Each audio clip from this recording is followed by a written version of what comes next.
Olá, sejam bem-vindos, estamos começando mais um episódio sensacional e eu confesso que trabalhar para o GEDUC, além de ser um privilégio por conversar com pessoas sensacionais, especialistas, também proporciona momentos como esse, porque eu confesso que eu gosto muito do trabalho desse especialista que a gente vai conversar. Mas seguindo o protocolo, ao meu lado está ele, Guilherme Goulart. Muito obrigado, meu amigo. E não seguindo o protocolo, Jones, esse menino tá eufórico. Não tá. Ele tava murchinho depois do almoço, né? Ele tava assim, a gente tava precisando de uma rede. Fechada, sabe como é, né? Essa galera esquece depois de 16 programas, 16 ou 14, sei lá, programas hoje. No dia de hoje. Esse menino chegou. Revigorou. Ele chegou no penúltimo programa como um monstro. Eu tenho que fazer um recorte aqui, porque, de fato, ouvi-lo, eu tive uma situação no qual eu precisei aprender sobre um assunto de forma muito rápida e ele me ajudou muito, porque eu acho muito didático. Já o acompanho, já ouvi algumas vezes ele em outros grandes eventos de educação e é sempre um prazer ouvi-lo, mas eu não posso apresentar, quem apresenta é você. Claro, e aqui é um prazer estar do lado dele, Luciano Meira. Luciano, muito obrigado por nos disponibilizar aqui. Aqui só tem um problema desse programa. Aqui, que é maravilhoso, é o curto espaço de tempo, né? Porque assim, com toda a história, com todo o currículo, a gente tem que conseguir esse homem num programa nosso completo, em um outro Vamos situação. levar ele para Belo Horizonte, gente. Vamos levar ele para Belo Horizonte. Tá combinado já. Então, assim, contando com isso. O único problema aqui vai ser esse, o curto tempo. Que a gente só tem 20 minutos. Mas vamos levar lá, falar sobre a palestra que ele deu hoje também, que deixou a turma lá boca aberta, né? Falando da régua de aferição, a bússola da inovação, é um case de sucesso. O que aconteceu naquele palco que a turma ficou tão intrigada? Conta um pouco pra gente. Cara, esse título, inclusive, não fui eu que dei, ele já veio pronto dos organizadores da conferência. Eu não costumo fazer isso, aceitar os temas como eles me vêm, principalmente os títulos como eles me chegam, mas esse eu achei interessante. Isso eu achei interessante porque monta um contraste que a gente precisa discutir, sobre o qual a gente precisa refletir em educação, que é os sistemas inflexíveis que hoje montam a maioria dos sistemas, dos cenários de aprendizagem, ou seja, uma régua que, quando a gente diz passa a régua aqui, e a régua é linear, tem um sentido único e tal, e em contraste com a bússola, a metáfora da bússola, a alegoria da bússola como um instrumento de orientação, de você se achar e achar para onde você quer ir, qual é o seu propósito como sistema. Então eu achei o contraste interessante, a alegoria me serviu porque eu queria falar sobre inovação. Na verdade eu queria falar sobre o que eu queria falar, mas o título acabou encaixando no que eu achava que era importante falar, que é inovação. E inovação a partir de uma perspectiva pedagógica, que o que muda a escola, o que muda os sistemas de ensino é um desenho de aprendizagem, não é tecnologia. Porque a gente pensa sempre em inovação, ou usualmente pensam em inovação como uma novidade tecnológica, IA, por exemplo, inteligência artificial. E não é. O que a gente tem que estar fazendo para transformar os sistemas de ensino e aprendizagem é pensar o desenho da experiência do estudante e dos professores e professoras dentro de uma pedagogia. E aí a gente ancora a mudança que a gente quer fazer em tecnologias. Só. E eu particularmente assim, gosto muito do seu trabalho, o trabalho que o seu irmão também vem desenvolvendo, porque vocês têm essa dinâmica de pegar um tema e trazer uma reflexão complexa e explicá-la de forma simples. E a gente vem vivendo hoje, e vários especialistas passaram, e um teve uma provocação interessante, que é a fobia da tecnologia que a educação às vezes vem desenvolvendo, por não entendê-la como um agente potencializador de práticas, como a gamificação, como outras ferramentas que elas não vêm para substituir práticas, não necessariamente nesse contexto. Ela vem para nos fazer enxergar uma coisa que a gente vem discutindo muito aqui, que é quem de fato vai ter muita dificuldade nesse mundo atual. É aquela pessoa que quer encaixar velhas soluções em problemas novos. E eu vejo vocês discutindo muito o potencial que a tecnologia tem para justamente fazer com que o processo de ensino e aprendizado ele seja mais contextualizado com a contemporaneidade. E eu queria que você falasse um pouco sobre isso, sobre justamente as ferramentas como um potencial para que a gente justamente utilize dentro desse contexto metodológico, que vai justamente ajudar o aluno em termos de linguagem, em termos de funções cognitivas, para justamente esse processo de ensino-aprendizado ser mais significativo a partir da ótica do estudante. Isso, exatamente isso. Cara, o que é uma ferramenta, um artefato? É a materialização de uma técnica. Está nos compêndios de estudos de psicologia cultural, antropologia e tal. Um artefato, qualquer artefato, é a materialização de uma técnica. Dentro do campo educacional, o que é a técnica? São as práticas educacionais, as práticas didáticas, as atividades que as pessoas realizam do ponto de vista de gerar esses ambientes e sistemas de significação do mundo através da aprendizagem. Portanto, se a gente vai usar tecnologias para a educação, sendo as tecnologias artefatos que materializam práticas, a gente tem duas opções aqui. A gente pega uma coisa pronta, de prateleira, e aí a tendência é digitalizar a inércia, digitalizar o presente. Você compra uma plataforma, e eu não estou fazendo nenhuma crítica aqui aos múltiplos sistemas, etc.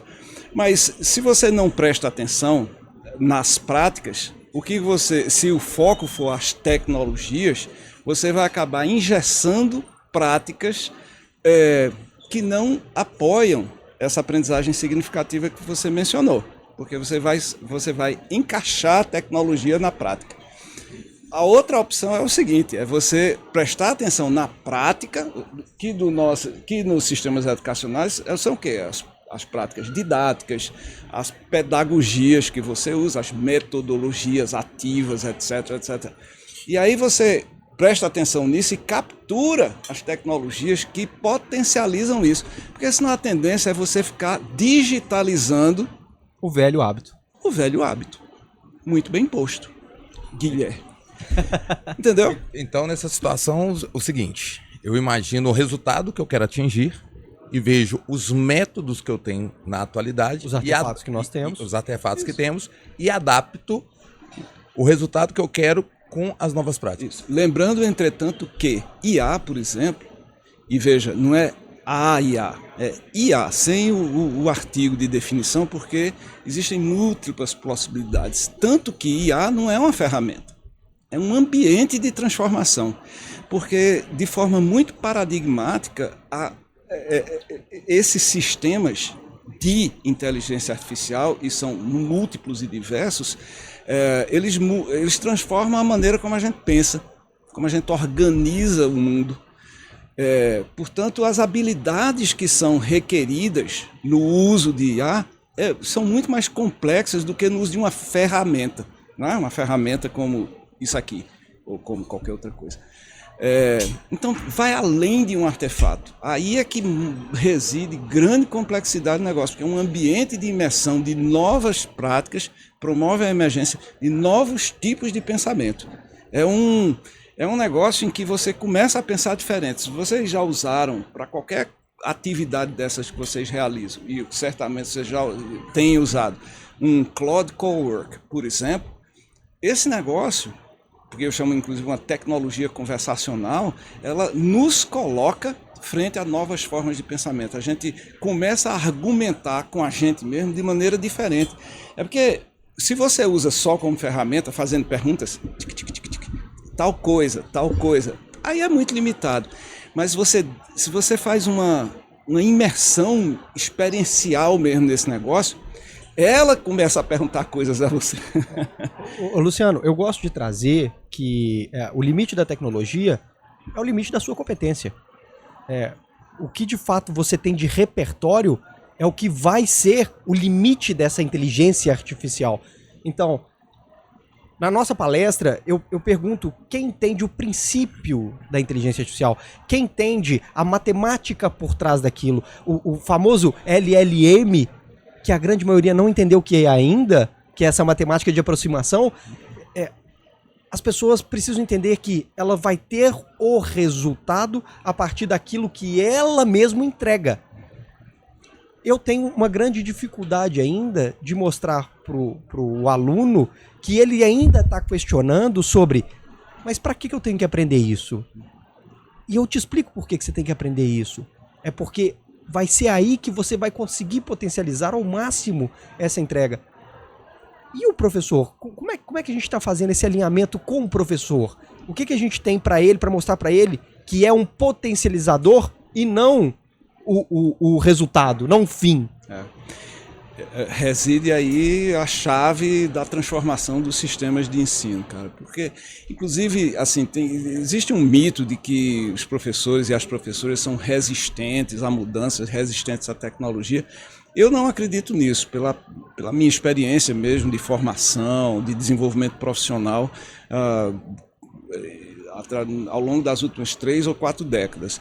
O que acontece é que muitas vezes os professores não sabem como usar. Então não é que eles são resistentes, é porque vocês estão lidando com um ambiente frágil, que é um ambiente que tem muitas vezes crianças, jovens, adolescentes. Isso é um ambiente complexo e frágil ao mesmo tempo. E robusto também, porque é uma potência incrível de tanta gente aprendendo coisas diferentes e assim por diante. Então, você dizer que o professor é resistente, não, eles muitas vezes, mas qual é o propósito do uso desse negócio aqui? Eles simplesmente não entendem. Qual é a missão? Ele não entende ou não vê qual é a missão que ele tem que realizar com aquela nova coisa. Por que alterar o meu método? Então, né? cara, não tem transformação de sistemas educacionais sem uma requalificação intensa e profunda dos professores e professoras, inclusive na formação inicial, mas principalmente também nos 2 milhões, tratando o caso do Brasil, por exemplo, uns 2 milhões de profissionais da educação que estão dentro das escolas, dentro dos sistemas de ensino, ralando dia e noite e dia, para tentar entender o que está acontecendo ali. Aí você vai dizer que eles são resistentes? Putz, não é. Vamos lá, né? O que a gente precisa é ter residência pedagógica, a gente está caminhando nessa direção. O Chile, nossos vizinhos aqui, já tem programas de formação docente muito mais sofisticados do que no Brasil. É claro, toda vez a gente tem a desculpa que a gente é um país continental, a gente tem 2 milhões de docentes, blá, tá, tudo bem, é mais complexo. Pô, mas... e aí? Vamos colocar estratégia na complexidade e você sai do outro lado com uma coisa muito mais robusta do ponto de vista de transformação. Ô Luciano, a BNCC da computação, ela vem justamente trabalhando 3 pilares fundamentais, que é o mundo digital, que vai falar do processamento dos dados, software, hardware, vai falar da cultura digital, que já estava prevista nas 10 competências gerais, que vai falar sobre letramento, e a gente tem o pensamento computacional, que aí justamente vai falar desse pensamento sequencial, algoritmo, programação. Lógico. E aí me vem a questão, será que se de fato, detalhe, né, a partir de 22 o instrumento ele está posto como regra e agora 26 finalizou, de fato todas as escolas têm que implementar. E a gente sabe que o pensamento computacional para se trabalhar, às vezes você não precisa nem do software, nem do hardware, muito pelo contrário, ele é muito mais uma prática do que qualquer outra coisa. Você acredita que esse é um bom caminho que a gente pode seguir para a evolução conjunta, professor e aluno, para a gente caminhar dentro de fato produzir uma cultura digital no qual a IA ou qualquer outra tecnologia que venha a ascender, ela de fato seja absorvida melhor pelo pedagógico, ou ainda falta outra legislação, outros instrumentos? Como é que você avalia isso? Bom, a BNCC Computação é uma âncora muito relevante, é um conjunto de diretrizes e orientações que precisa aterrissar num currículo e num conjunto de práticas do cotidiano da escola, da implementação dentro dos sistemas. E que já está um pouco datado, porque não contempla de forma muito explícita essas inteligências artificiais conversacionais que hoje a gente tem, porque surgiram mais ou menos na época da publicação, da aprovação do documento. Então, de uma certa forma, você já precisa de uma revisão para capturar valor para dentro da própria BNCC Computação. Mas, como eu disse, é uma âncora relevante que está sendo agora experimentada em várias situações, em várias redes, né? A gente não tem dados ainda do impacto desse negócio. Isso é muito recente, é muito emergente e, assim, estou muito curioso para saber os resultados das várias redes que estão tentando de diferentes formas. Mas tem ali, dentro dessas diretrizes, você, por exemplo, considerar que resolução de problemas complexos é uma competência perene. Não importa o que aconteça, a gente vai ter sempre que exercitar nos indivíduos a capacidade de enfrentar desafios, tomar decisões frente a problemas complexos. Isso é um negócio que a gente tem que exercitar. E independe de infraestrutura tecnológica, inclusive. Então, vou dar um exemplo aqui, só para ser bastante rápido. No campo da matemática, e vocês sabem disso, os estudantes de ensino médio no Brasil das escolas públicas encerram o 3º ano do ensino médio, tendo alcançado, em média, apenas entre 10% e 15% das competências previstas para esse nível de ensino. Isso é uma tragédia monumental do ponto de vista de país. E coisas que essas pessoas não sabem responder, infelizmente, não são problemas complexos, na verdade. Eu vou dar um exemplo aqui, que a maioria dos estudantes ainda erra no 2º ano, no 1º ou 2º ano do ensino médio. Se você tem um número fixo de pessoas para caberem em ônibus com um número fixo de assentos. E o resultado disso, então, vamos dizer, vou chutar aqui, tá? Não vou fazer a conta, mas 1.500 pessoas para caber em quantos ônibus, sendo que cada ônibus tem 56 assentos. Isso vai dar um dízimo ali qualquer, vai dar uma fração, e a resposta comum dos estudantes de ensino médio é colocar na resposta não o próximo número inteiro do número de ônibus, mas a vírgula, o valor dado pela divisão. Então fica tipo 28,52 ônibus. Como é que você coloca? Entendeu? É isso aí. A gente tem que fazer uma reforma profunda do CAE. O que acontece? O que Singapura faz, por exemplo? E aí lá vem essas comparações, aí vão dizer, mas Singapura, isso, Singapura. Mas, cara, são coisas que a gente pode fazer. Numa análise rápida, você vê uma rede de qualquer estado tem, pelo menos no ensino médio, 1.500 tópicos de ensino nas suas várias disciplinas. Quem vai aprender 1.500 coisas diferentes ao longo de 3 anos? Ninguém aqui consegue fazer isso. Por que você espera que uma criança de 15 anos consiga? 16 ou 17 anos, um jovem adolescente? Não vai. Então, você tem que fazer uma reforma profunda do currículo para ver o que a sociedade precisa para se transformar, e a gente vai exercitar isso na escola. Aí vão ser 100 coisas. É verdade. Só uma coisa que me gerou curiosidade, que assim, na hora que você cita, Luciano, que quando a BNCC ela veio mais ou menos junto quando a tecnologia começou a ser instalada, né? No caso da IA. Porém, ela veio pronta, estática, e a IA já não é a IA daquele momento. Ou seja, isso me dá a impressão que a gente sempre vai estar muitos passos atrás. Ou você acha que a gente vai conseguir... Porque aí a IA... Vai estar sempre desatualizado. A gente vai estar sempre desatualizado. Mas o mundo anda sempre desatualizado.